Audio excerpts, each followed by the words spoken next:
छठी माई के घटिया बेदिया बनल बाटे कोरी पियर मटिया।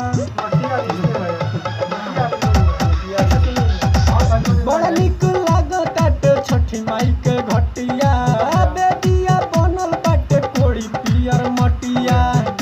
अब कवनो बहाना तू कर ना हो, अब कवनो बहाना तू कर ना हो, तौरा लेके छठी घाट पे चल ना हो, तौरा लेके छठी घाट पे चल ना हो।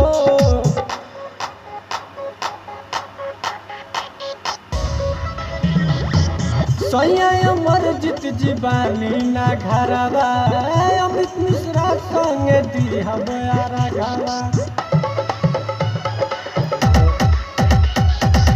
सैया अमरजीत जीवानी ना घरवा अमित देवर संगे दिहब राघवा।